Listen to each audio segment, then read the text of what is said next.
I'll just orientate you. You know, I've probably been directly involved in the management of about 5,000 addicts, and and it took me only 1 year to suddenly realize that while doctors can provide quite a lot in terms of detoxing a patient, attending to the complications of, you know, alcohol and drugs, and you know, and also to sort of organize basic care, you know, accommodations for the social worker and all that, I realized very clearly that our impact on addiction is zero, right?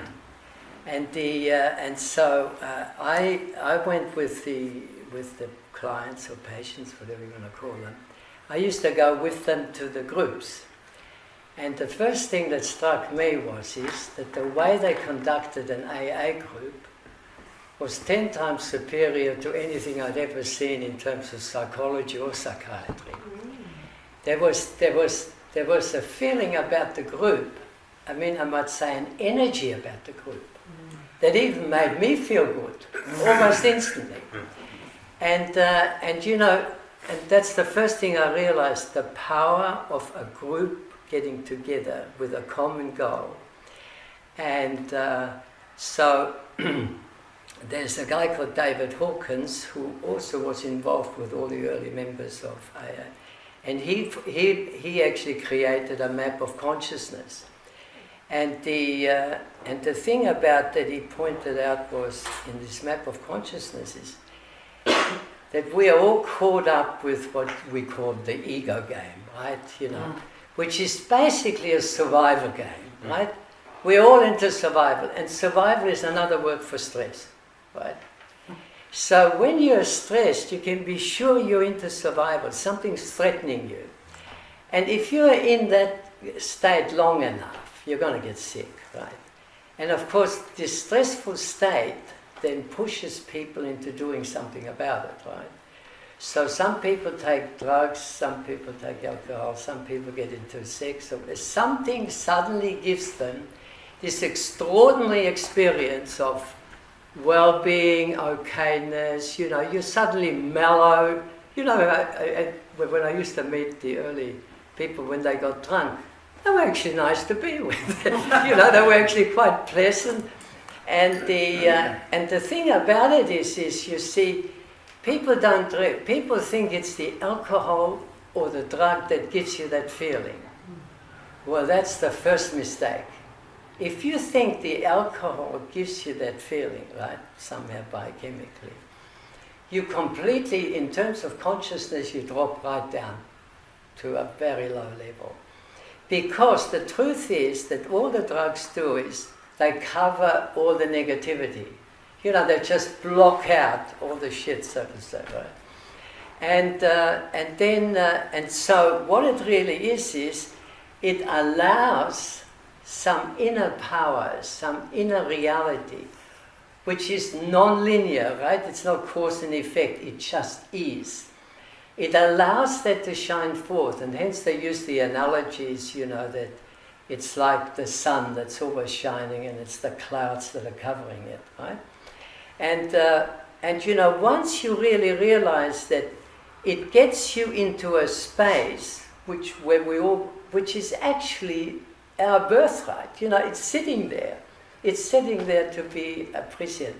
So now, meditation evolved, you know, over the years, and you know, once you realize, you know, they now have scientific proof what actually works in meditation. You know, what is it that really brings about the change or the improvement? It's whenever you become aware or you notice space, rather than, or you get in touch with the stillness, the silence. And you see, you know, most people sort of think, what do you mean? You know, and then I said, it's very simple. If you look up into the sky, right, you almost instantly feel a little better. And the fact is, you know, you are actually looking into space, And now through physics we know that space is pregnant with infinite power, right? And you might say that's where God is. But this is a non-linear reality, right? It's not cause and effect. It just is, right? And Einstein said that the field is the sole governing agency of the particle, right? So he already knew then that there was something like a higher power.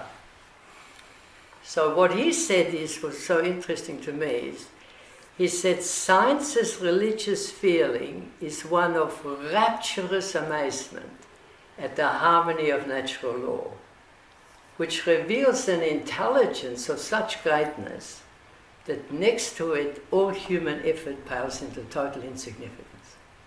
Have you got it? You know, it's sort of like he really got it. Well, why did he get it? As a 5-year-old, he was given a present, a compass. And, you know, he was in an environment of people who were, you know, super clever. They were into mechanics and all that sort of stuff. And so the father said to him is, what makes the needles keep on looking north continuously, right? So the father already transmitted to that guy that the invisible controls the visible. And I reckon that's the idea of the higher power, right? But the invisible is not about cause and effect, you know. It's sort of, it can't be conceptualized. You can't make sort of logical sense of it. I mean, one of the reasons I'm mentioning this is because I found out the major problem in the 12 steps was always the higher power issue. You know, once you really get it, you know, that there is this power within you. You know, once you really get that, then if you're struck with worry, you know, I often say to people who are worried, I said is, well, why don't you just hand it over to God? Well, if you really believe that there's this power within you, well, you can easily do it, isn't it? And so I always ask people is, just right now, what is your problem? And then they mention whatever's going on, and then I say to them is, can you do something about it now? Well, if you can't, then you've got the choice of keeping on worrying about it, which just gets you deeper and deeper into trouble, and more worries, and finally exhausts you. You just hand it over. And you know, once you realize that you can hand it over, because we actually know that if you are faced with the problems, if you just let it be, it resolves itself. You know, that there's the deeper mind, you call it the higher mind, or the higher self, that deals with it all. But the thing about it is, you know, with our egomania, which is really who we think we are, you know, the conditioned, programmed idea of who you are, that of course doesn't want to let up on the idea that there's a higher power, right? And I mean, that's the real problem at the beginning of the ego does not want to give up on you because it's the survival machine, right? The ego is all about survival. And survival is stress. And so to actually get the ego to sort of admit that there's a higher power. You know, I was one of those people. It happened to me already in childhood that I had a sense of a higher power. And as I said to Ali once, is the reason for that is that every year for the first 12 years I died nearly every year from croup, you know, suffocation attacks. And I very quickly, you know, on the 7th birthday, once again it happened like this and I recovered. And then the doctor gave me away as I'm going to die. And the interesting thing is they then asked me what I wanted for my birthday. And I said, all I want is a roast duck and a cucumber salad, right? And my father really thought I'd lost it. I mean, the kids are usually out for, you know, toys or whatever have you. And but my mother clearly got it, and you wouldn't believe that since that time, I have appreciated food like, you know, people used to comment about it, how I could get stuck into food and think it's Christmas. You know, it's like almost the last meal, sort of actually. So anyhow, so I was sort of lucky. I had this sense that there was a higher power all along. But you know, the interesting thing is what I've found is most people have to be totally crushed, you know, in terms of their daily life. But they talk about reaching rock bottom or something, to finally reach out to maybe something. There must be something else around, you know, except the ego. Or you know, I'm using that as a broad sense, the ego. But the interesting thing is, and so what is so interesting is, I always used to welcome these people, you know. In fact, I was running a lot of units, and they had the theory that you're not allowed to come in unless you're sober. I mean, I thought, what sort of insanity is that? I mean, and so I always said is, if somebody comes to the door for treatment, Jesus Christ, they need it. and you know, I used to let them in. I never ever put them through anything. Really nurtured them, looked after them, you know, resuscitated them and whatever have you.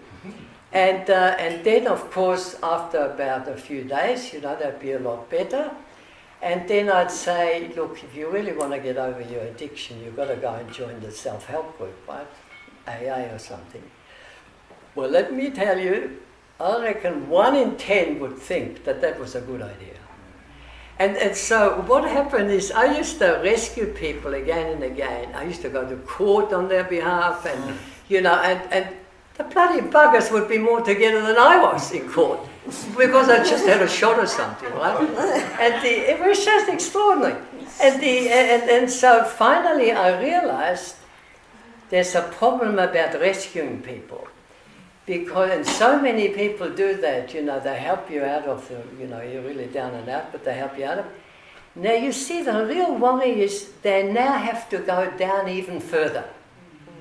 You know, to finally admit that they really need help and that they really need some aid. So, you know, the formula I worked out is that you can't persevere with any new decision unless you have support. And there are 3 allies that you need. It's a very neat way of putting it. Another, you know, which say in AA is a sponsor, but it can be a psychologist, but somebody who is very strong in the area that you're weak, right? That's the whole idea. Or somebody who's overcome the problem and is now very strong. The second one is the others, right? The group. And let me tell you, I really reckon people just don't get it. That if the group has an energy about it, and that's why they say, just bring your body to the meeting, right? You'll get it by osmosis. And I mean, I must say, you know, I used to be in many AA groups, and I always felt 100 times better than in all these psychology groups that I was in. And then, of course, the next one is the other, the higher power. And let me tell you, in my experience, if you don't get it on the higher power, it's going to be extremely difficult for you. It's just because, you know, you're then again relying on your ego and relying on others, and you're now becoming dependent on the whole setup. And it's not a good feeling to be dependent on people, right? And then when you sort of get this final sense that this higher power, you can turn to that any minute, any time of the day. It's always here. And, you know, it's as it says in the religious statements, you know how it says, ask and you shall receive. Well, if you ask with any doubt or something, you're probably not going to get it, are you? But you see, the asking and the receiving is you really know somehow that this higher power, or call it the field, or call it universal consciousness, will respond, right? And it seems, and that's when miracles start to happen. You know, once you're really aligned with this higher power. And so, you know, I've spent most of my time is, you know, getting people to somehow access this, you know, access the higher power. Because I've noticed that once you really Like, Jung finally said, when he said, do you believe in God? Jung said, what do you mean believe? I know God. He knew that inner reality.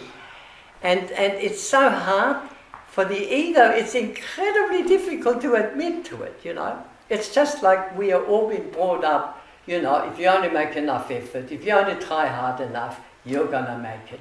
And then when you do make it, you're happy for about 10 minutes, right? And then you want something else. In other words, all the acquisitions in the world don't work. So anyhow, look, the other thing is, I want to just tell you something quickly about attention. It's the only gift we have. Wherever attention flows, our energy flows. So one of the things is that I brought some copies along from, I might read it out to you, about a Jericho legend. Does any one of you know about it? No. But it says, an old Cherokee is teaching his grandson about life. A fight is going on inside me. He said to the boy, it is a terrible fight, and it is between two wolves. One is evil. He's anger, envy, sorrow, regret, greed, arrogance, self-pity, guilt, resentment, inferiority, lies, false pride, superiority, and ego. It's the shit we're all caught up in our society, basically. And then the other is good. He's joy, love, peace, serenity, humility, kindness, benevolence, generosity, truth, and faith. Real faith, right? This is quite different from a belief. And then the grandson thought for a minute, and then he asked his grandfather, which wolf will win? And the old Cherokee simply replied, what do you reckon? The one you feed. Now, what we don't realize is psychological food is attention, right? So, I often see people who are in a completely apathetic, given up state. And I just sit there with them, and I give them my full attention. And I'm there, you might say, almost like as a presence. I really care for them, blah, blah, blah. And you can often see, within half an hour, something they come to. Or they suddenly start to cry. And when you cry, you're in grief. And when you cry, you already evoke a response from people. And that's the beginning, of rising in consciousness. Then you go up to fear and anxiety, and then slowly you can work your way up. And the big thing is about the first step is, it's the courage to be honest. And let me tell you, I would say honesty is the best policy. And that's exactly what it is radical honesty. And I reckon the great thing about the AA meetings is it is an opportunity where you can be honest without getting it, so they say, without getting flogged or something. And honesty will get you all the way there. But we always lapse back. And so the reason, I think I told Ali, is the reason that the 11th step is there, you've got to keep on with the meditation. And meditation in the ultimate run is nothing else but allowing what is, right? Whatever arises, just let it be there. And why do we have to do that? Because you've probably heard. The greatest gurus suddenly fall of grace. The ego is always sitting there, Don't you believe that bullshit, There's always that sort of message there. So the important thing what I found out is you've got to have rituals, A human being can't be anchored without rituals. And the first ritual is the sleep-wake cycle. And don't be proud that you need much less sleep than anybody else. That's a complete insanity. Adequate, regular sleep is the cornerstone of health. And if you can't get that, let me tell you, nearly every other effort you'll make will be sabotaged. It's so critical. So I first get the, and a sleep before midnight, 1 hour before midnight is worth more than 2 hours after midnight. You know, these are all sort of simple things which now they've got scientific evidence, you know. You know, we always need proof. And the proof now is that if you can get into space, like, you know, if you're at the edge of the ocean and you look out over the ocean, you're almost instantly more relaxed. Now they've done brain recordings, and that's when the brain goes into alpha, which is a regular, beautiful, quiet, synchronized rhythm. And now you're sensible, right? And it's really quite odd that by addressing or noting the space, and that's the same when you look up in the heaven. And you know, there was Meister Eckhart who said, all you have to do is, every day, just for once, look up into the heaven and say thank you. That's enough. I mean, that's the amazing thing. You know, because you're acknowledging the mystery, you know, you might say. You're acknowledging what's behind the scene. So, you know, Jesus had this amazing statement. He said, seek ye first the kingdom of heaven. Right? Heaven was called sky, is the word for sky, right? So when you look into the sky, and then he says you will not find it by looking right or left. It's not of this dimension. So by acknowledging it, now we know that the quantum physicists have said the field is controlling everything. And if you align yourself with the field, which you can only do through the heart, just running out of time, I suppose. But take all the time you need. You know, if you, well, what is so interesting, once you're more relaxed in the head, you know, then you can start to open up to the heart.